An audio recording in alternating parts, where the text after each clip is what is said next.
दरम्यान तानाजी सावंतांवर बैठकीत चर्चा का नाही असा सवाल उमेश पाटलांनी केलाय आणि अनाथांचा नाथ एकनाथ या जाहिरातीवरही आम्ही आक्षेप घेतला का असा सवाल देखील त्यांनी उपस्थित केलाय। जर मुख्यमंत्र्यांचं त्या ठिकाणी नाव न घेता थोडक्यामध्ये किंवा शॉर्टकट म्हणून लाडकी बहीण योजना अशा पद्धतीचा काही उल्लेख झाला असेल किंवा दादांची बहीण योजना असा काही उल्लेख झाला असेल तर त्याच्यामध्ये एवढा आक्षेप घेण्याचं काही एक कारण नाही। ज्या दिवशी अर्थसंकल्प सादर झाला त्या दिवशी त्याच्या दुसऱ्याच दिवशी अनाथांचा नाथ एकनाथ म्हणून सबंध राज्यभरामध्ये बॅनर होर्डिंग पोस्टर झळकले होते। याचा अर्थ त्यामध्ये त्या संदर्भातली तयारी अगोदरच करण्यात आलेली होती। त्यावेळेला आम्ही कोणी म्हणालो का असं की याचं श्रेय जे आहे ते मुख्यमंत्र्यांनी एकट्यानेच का घ्यावं म्हणून।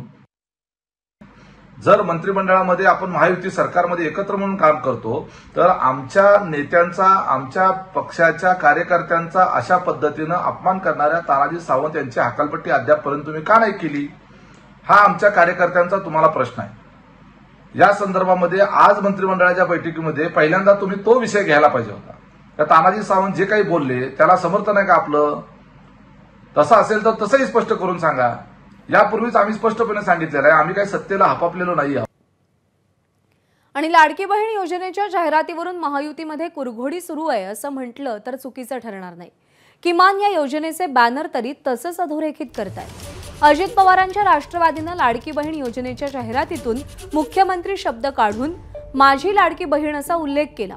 या जाहिरातीतून मुख्यमंत्री शिंदे आणि उपमुख्यमंत्री देवेंद्र फडणवीसांना वगळण्यात आलं होतं आणि यावरून शिंदेंची शिवसेना आक्रमक झाली होती।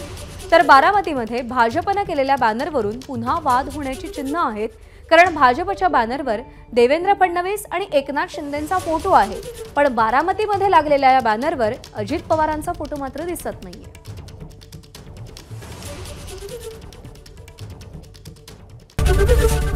एबीपी माझा, उघडा डोळे बघा नीट।